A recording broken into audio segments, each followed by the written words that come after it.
Venice is undoubtedly one of the most enchanting cities in the world. With its winding canals, coastal location on the Adriatic, buildings rising above the water's surface, and iconic gondolas, it is truly a breathtaking city. However, Venice was once nothing more than a remote marshland that hosted fishermen. For it to gain its present fame and position, the collapse of an empire would be necessary.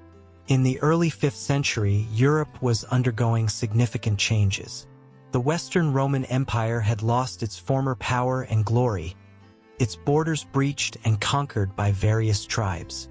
The order of once mighty emperors had given way to a period of continuous chaos. Europe was undergoing political and cultural reshaping, but this process was more challenging and painful than ever. The process of change affected almost all of Europe, but some peoples had to experience the chaos, war, and destruction more closely. The people living in the northern Italy region were among these groups. In the early 5th century, the first place that the Goths reached when they conquered Rome just 40 years later was inevitably northern Italy. Especially cities like Padua, Aquileia, Treviso, Verona, Altino, and Concordia, along with many rural settlements around them, were adversely affected by migratory movements and flows. These peoples knew that they would have little chance against the Hun and Germanic forces, militarily superior, no matter how hard they fought. Moreover, northern Italy was no longer a safe region as it used to be, and there was no option for the people living here other than to flee. Seeking support from the Roman Empire was also not possible. Therefore, for the people living in northern Italy, living a peaceful life, escaping, and finding a safe place to take refuge were the only options. The region where the people in northern Italy settled to find a safe haven was an archipelago surrounded by marshes north of the Adriatic Sea. The small islands within the lagoon and the muddy ground along the coast provided natural protection to the region. The location of the islands made it almost impossible to conquer both by land and sea. Therefore, the inhabitants could live in peace without the need to build walls around the city. In these years when northern Italy was in the grip of chaos and confusion, the people who took refuge in this region eventually established a powerful maritime empire known as Venice. While there is no exact date for the foundation of Venice, traditional stories claimed that it was founded on March 25, 421, the day when the Rialto Island, located in the heart of the divided city, and where the St. Mark's Church was later built, was established. However, taking this date as an exact data might be misleading, as traces of settlements established before 421 can be found in different locations. Although it is known that Venice was a region frequented by fishermen during the Roman period, it is not clear whether these settlements were permanent or temporary residences used by fishermen. However, Venice is one of the most extraordinary cities in the world with its founding geography, small islands rising around waterways, and unique structure. It managed to stay away from wars and the chaotic atmosphere of Europe, but there would be a few costs to these advantages. The land in the region where Venice was built consisted almost entirely of mud, making it difficult to build massive structures. However, the city's first residents used piles as a solution to this challenging terrain. Today, every structure in Venice has piles driven to harden the ground underneath. These piles helped drain the water inside and assist in compacting the mud, ensuring the stability of the buildings. In this way, a solid foundation was created to support the tons of weight of structures made of limestone towers, pilings, and bricks.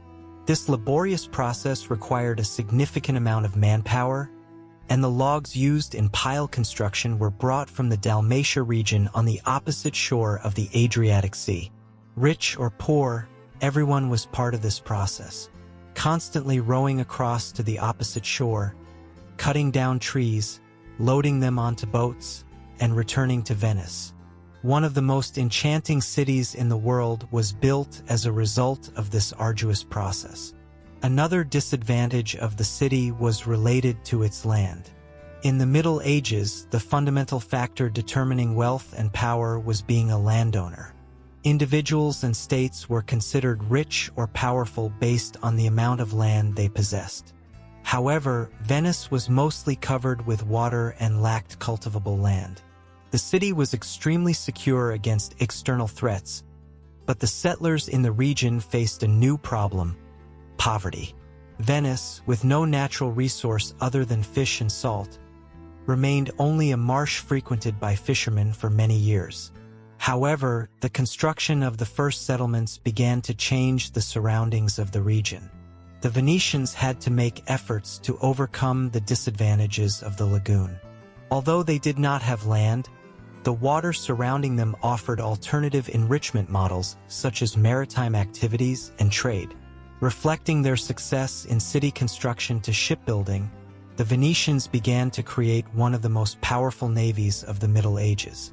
This process would fundamentally change Venice's fate and give rise to a maritime empire governed from small islands. However, Venice had not yet achieved the immense power it would gain from the 11th century during its initial establishment. It occasionally had to struggle for survival, and events like the invasion of the Opitergum region in northern Italy by the Lombards in the 7th century were causing concern among the residents of Venice. The only state with the potential to form an alliance against the Lombards was the Eastern Roman Empire, which, although fragile, continued to exist in Italy.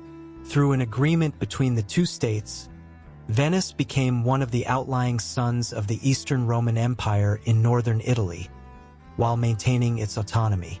Venice, ruled by the Serenissima, which was responsible for the administration of the islands of Valia Gunduzu and believed to have been founded in 568, was connected to the Ravenna Exarchate as a result of the agreement with the Eastern Roman Empire, but the city's administration was largely under the control of this council. Another significant period in Venetian history is the emergence of the Doge who governed Venice. This term is derived from the Latin dux, meaning military leader, and is sometimes used as ducus. However, Venetian doges were not strictly military leaders. This title and role were used for the elected senior official, tribunamayors. The council still retained its importance, but in 697, the Venetians elected a doge for the first time who would be above this council. Although there is little information about Paolo Lu, some sources consider Orso Apato as the first doge of Venice. Other records claim that Ursus was the third doge of Venice. As in the early history of every country, uncertainty and chaos prevailed during the founding stages of Venice. So, why did the Venetians feel the need to elect a doge to govern themselves, and where did the city council fall short? The answer to these questions lies in various power struggles within the council. By the late 7th century, tribune factions had emerged, and there was a need for a higher power to balance such struggles. Additionally, the new doge was expected to coordinate the defense against the Lombard and Slavic threats. However, we have little information about Paolo, known as Venice's first doge, during his rule from 697 to 717, except for repelling Umayyad raids against Venice during this period.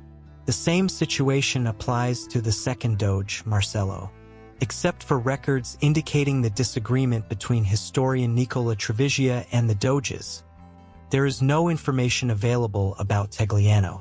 In fact, we can understand the reason why later historians considered the first three doges of Venice as legendary from here. When they reached their own time, they probably had no data at all about the existence of the previous doges.